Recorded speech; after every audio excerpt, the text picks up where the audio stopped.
But you know, for a man to look directly at a woman, to make her the object of his affections, is to convert her to the limitation of that object's value in relationship to his own eyes, right? That is the deeper meaning of objectification. I think it is definitely easier to be more secure of a woman's affections towards you when you feel as if their entity is in some part a completion of your own soul. And looking back, he revealed that Orpheus, like many men, needed more desperately to find his soul than to find a lover. Because if not, he would forever be damned to reduce whoever he loved to an extension of his own soul. Hi everyone, welcome back to the channel. So if you know me, especially on a personal level, you'll know that I will find any and every excuse to talk about my favorite classics, legends, myths of any kind. So surprise, that is what we're doing today. If you would like me to make a more specific recommendation video when it comes to the classics, I would be more than happy to do so. But the lessons and philosophies I have fallen in love with when it comes to these stories are part of the reason why I talk so much about archetypes on this channel. These are character studies of human nature that have been playing out narratively for thousands of years, and they are concretized in some of our most preserved stories. This might end up being just part of a series I do on this channel where I tell you the stories that just hit different for me and the less conventional interpretations I find myself gathering to be of importance within them, especially because I think we are more connected to our history than we realize. So without further ado, I'm going to go over some of the notes I've taken over the years, reading and rereading some of my favorite classics. And today we're going to talk about lessons in attraction, affection, and heartache. So I really hope you enjoy this one with me. I hope you've gotten yourself comfortable. I hope you've gotten yourself a cup of tea.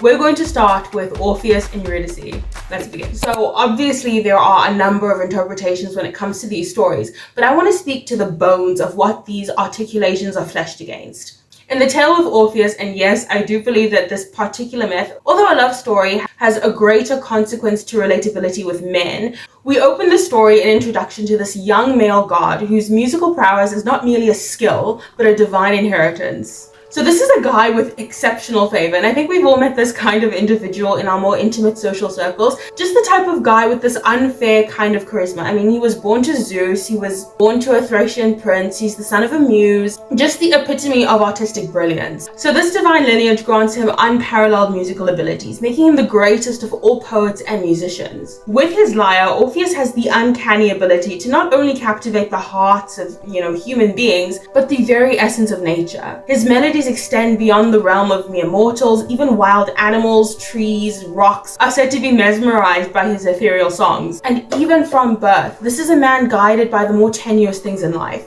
his passions. As a pianist myself, I have noticed a certain character within men who tend to be more artistically inclined, whether it be music or art or cuisine, and this is so accurate to the way Orpheus is portrayed. These types of men are moved, comforted, and motivated by their own talents. They are quite emotional people. They are very much admired and very much desired as ideal romantic interests. They fall in love very hard, very fast, and very deeply. But they have a very narrow romantic preference. They're slippery and they almost always have a type. And just a cautious, gentle warning, and guys, I say this with every empathy to the women who might be watching my channel. I know that I do, and I have in previous videos articulated that I am a big proponent of approaching your romantic interest, the guys that is, with a directness that makes it clear what you like about him, what you appreciate about him, why you like him, and how you might be willing to invest in him. When it comes to this particular type of guy, it is my gentle recommendation that you think twice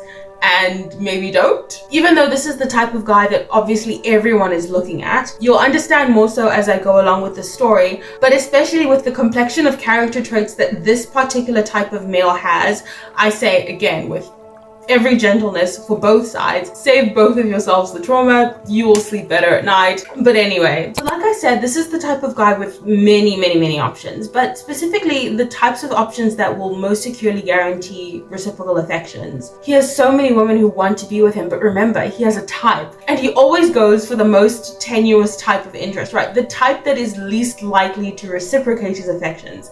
The most slippery kind of woman, and in this mythical context, he goes for a nymph. Orpheus falls deeply in love with a nymph. He goes for one of the many unremarkable, at least compared to the foray of incredible potential interests at his disposal, forest nymphs. He goes for Eurydice. Now, he falls very hard, very fast, very typical of his type of character, but as is very natural, and I'm sure you guys have seen this play out in real life, with these types of romantic combinations, one tends to be a little bit more slippery, for lack of a better term, than the other. And in this dynamic, it happens to be Eurydice. Not for absence of interest necessarily, but to some extent, which still remains to be measured. Eurydice isn't fully real. You guys, she's a nymph. She's got a distinctly tenuous character to her, in the sense that whatever human soul is mixed in the wildness of any other forest creature or beast or nymph, it's what makes her curious and naive. There isn't much human to her, is what I'm trying to say, but it's that particular aloofness, I think, that, right, it's that wild kind of naiveness that makes Eurydice so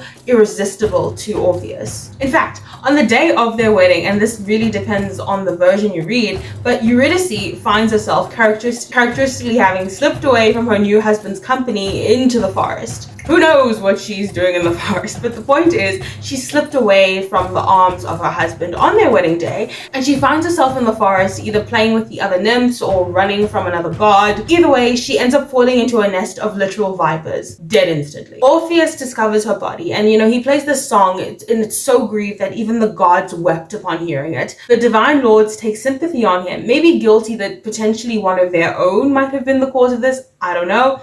But they suggest Orpheus do what no man has done before. They suggest that he bargain for Eurydice's life in the underworld. So Orpheus descends into hell. He uses the power of his songs to charm against the many guardians of hell, like the many-headed dog of Cerberus, and eventually he makes his way to Hades. And even Hades himself is moved by Orpheus's grief. So a deal is struck between man and God, that Eurydice will be led out of the underworld for the condition that she follows directly behind Orpheus, and most crucially, that Orpheus does not look back. If Orpheus does look back, Eurydice will be lost forever. Now, this is a critical aspect because Orpheus will not have any trouble going back the way he came, considering everything he has overcome to get, to the depths of hell. But for some reason, tensions are incredibly high because, like I said in the beginning, this story is more about Orpheus than it is about Eurydice, even though, yes, it is a love story. He is bargaining with the divine under exceptional circumstances, and if Eurydice doesn't make it, it will be his fault. But why? Because the only reason Orpheus might look back is because he doubts his wife is actually following him. That for a second time, the love of his life hasn't slipped away. But that characteristic slipperiness is what makes Eurydice,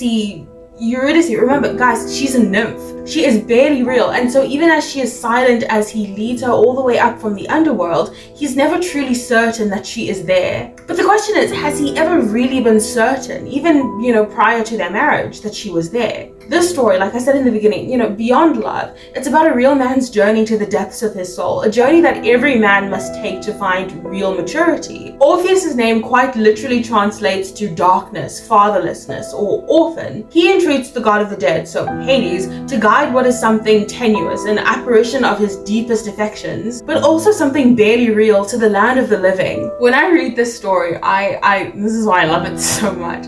I imagine this, this misted, silver-lined kind of ghost slowly following Orpheus as they send back up to the land of the living. These sinews of flesh and bone and blood slowly hardening to its form. As more than simply being brought back to the land of the living, this is a story of bringing her to material substance. This is a story to make the ghost real. When it comes to love, real love, you've got to see someone as more than just an extension of yourself. Love is a very selfless operation, and I encourage you to read this alike interpretation in an article I've linked down below. But for a man to look directly at a woman, to make her the object of his affections, is to convert her to the limitation of that object's value in relationship to his own eyes, right? That is the deeper meaning of objectification. When instead you convert someone to a subject, you afford them a will and a heart and a humanity like your own. They are now an independent entity, right? They're not an extension of you. Like Eurydice was a mirror, an extension to Orpheus's own soul. You cannot manipulate, objectify, or enslave this entity by reducing them to a mere extension of yourself in being the object of your deepest affections, of your eyes, because in doing that,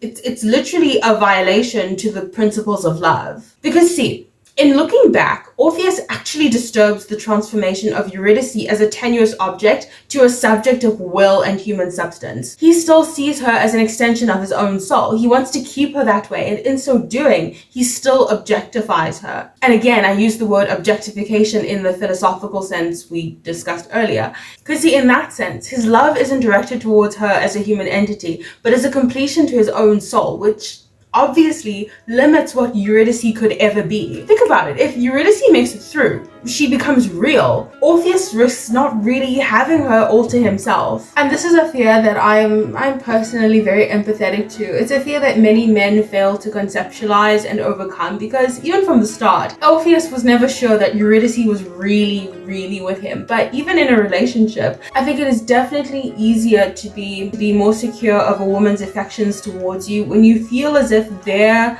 entity is in some part a completion of your own soul. But if she isn't, if there is a tenuousness about her, I think there is more of a risk. Real love means being okay with whatever independent subject the person you love ends up maturing into, and allowing them to become a human being with characteristics and fears and wills and desires that extend beyond you. In looking back, Orpheus disturbed that. In looking back, he revealed that Orpheus, like many men, needed more desperately to find his soul than to find a lover. Because if not, he would forever be damned to reduce whoever he loved to an extension of his own soul. He would never let her truly be human. He would never let her have the freedom, the real freedom, to slip away if she wants to, if she needs to. So he didn't really love her, not exactly. And the penalty, I think, was rather fitting, rather not have her at all if you couldn't resist, rather have the scales lifted from your eyes and live a life of truth and clarity and honor. And so when he inevitably does look back at Eurydice and she's lost forever, I think the aftermath is brutal and tragic, but I do think it is such an important lesson in love for everyone. I hope you'll enjoy this one. I will see you next time. If you would like to see more within this series, more stories from me, I would be more than happy to, do that, but obviously subject to what you guys want to see and subject to some extent to the algorithm. But I've got a million stories that I could talk about. So yeah, I hope you have a great day and I will see you next time.